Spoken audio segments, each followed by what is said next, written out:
All right, this is an emergency pod. So yesterday, Sam Altman, who is one of the co-founders of OpenAI, he was fired by the company at basically around 12 p.m. He was fired on Google Meets. And there are a lot of reasons as to why. There's a lot of guesses. Maybe we can go into speculation a little Wait, he bit. was fired on Google Meets? Yeah, he was fired on Oh, Google Meets. yeah, yeah. I thought you meant like text. I was like, no, it wasn't. No. So Ilya, who's on one of the, I think he's one of the employees. He's also on the board as well. He said, "Hey, we need to have a chat, right?" And at 12 p.m. he was fired. At 12:19 p.m. the guy that basically co-founded, he basically put together Chat GPT, right? The product, Greg. I think he's the president, maybe, or a board member as well. So he said, "Hey, He we're going to was, strip yeah, you." Greg Brockman. Yep. He's like, we're going to strip your board rights, but we still love you to be a member of the OpenAI team, right? So he ends up resigning a couple hours later. And as of this morning, the one of the lead researchers for ChatGPT 4 has left. And then one of the lead AI safety people has left OpenAI. So there's starting to be departures. But we wanted to mainly focus on what you can learn from this ouster from a business and maybe a marketing perspective as well. So, Neil, you want to go first? Yeah, so it's kind of crazy to think about in which Sam's done so much for AI and the whole company. It's Startups in general. yeah, yeah, because he was YC before. It's crazy to think that someone would let go of someone like that. It's just bureaucracy. I don't know the real reasons, but it was just people probably not getting along with others. And it's a big mistake. The moment you lose a founder in a company, it just doesn't run the same. And I remember when we were at Kissmetrics, we were in a lawsuit over data rights and privacy. And we ended up winning our FTC investigation on that class action lawsuit, believe it or not, because we had insurance. It was cheaper to settle because insurance would cover the majority of the money. And I remember the board eventually put in a CEO, and the company just wasn't the same. It didn't run the same, didn't perform the same. The passion just wasn't there. And I believe a lot of founders, like people like Sam Altman, who didn't have any shares in the company, at least from what I've read online, they do it for passion. And the moment you put in a hired gun or someone to replace them, in many cases, it's not the same, especially when companies are still young and growing, right? I think the culture, the passion, the founder is super important. I've invested in a lot of startups, too many to count on multiple hands.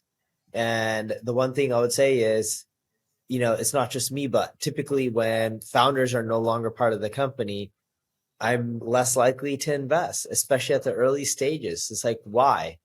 A hired gun is not the same. Yep. So here's what I'll say. I mean, both Neil and I are multiple time founders. You can't beat the founder DNA. Neil and I have talked about this on the phone. It's the founder brings the energy, and it's once that energy goes away, it's like things slow down, and there a lot of, to Neil's point, a lot of bureaucracy kicks in. Now, here's the main thing I think you can learn from OpenAI's Sam Altman's ouster from OpenAI. You have to have control of your board. And so in this situation over here, so he's saying, I'm looking at his Twitter right now, where he's X. He says, if I start going off, the OpenAI board should go after me for the full value of my shares, which is, that part's fine, right? But Greg Brockman said this. He said, Sam and I are shocked and saddened by what the board did today. And so some people can say, okay, this is the argument for bootstrapping. I'm just saying the hypothesis here is that Sam was ousted because they have achieved some form of artificial general intelligence and he wants to push, whereas the board wants him to slow down, right? And in this case, there's a disagreement here, and it's like, okay, well, Sam just needs to go. And I think in this situation, having that board of directors where you look at some of the people on that board, one of the people, they've been like it looks like they've been an academic for the last 10 years of their life, right? They haven't been really involved with company boards or anything like that. So Neil and I only know so much here. We're just kind of calling from the top. Do you want to say something?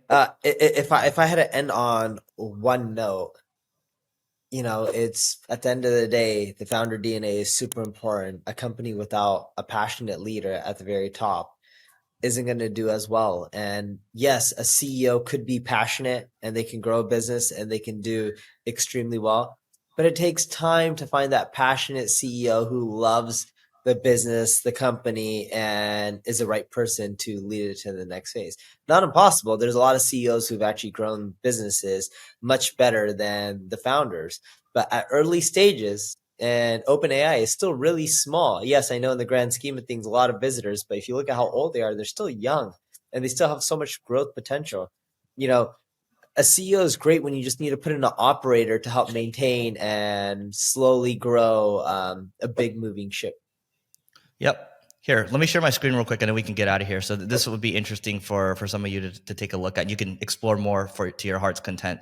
So the theory here from Matt Morales is AGI, ASI has been achieved internally at OpenAI. So Ilya, he's one of the people, I believe he's the one that initiated this coup. He says, look, on October 6th, he says, if you value intelligence above all human quality, you're going to have a bad time. And then at APEC, basically, Sam Altman says 4 times in the history of OpenAI, the most recent time was in the last couple of weeks, I've gotten to be in the room where we pushed the veil of ignorance back on the frontier of discovery forward. Getting to do that is the professional honor of a lifetime. So that's what's happening. Here's one more thing over here. So Paul Graham, he's the founder of Y Combinator, which Sam Altman was the president of, and they've invested in companies like Dropbox, Stripe, Airbnb in the early stages. They take a very small equity stake, and then it becomes really big. The money becomes really big. Anyway, so Paul Graham says this: when I talk to more established startups, one of the first things I want to know after asking about the growth rate and whether they're profitable is whether the founders still have board control. I'm more optimistic about the company when the answer is yes. And then the final thing here that to take a look at is what Sam Altman's saying over here. So he says, I don't know if this is conspiracy theory, but he says, I love you all. What are the letters for that, Neil? I love you all. The first letter of each word.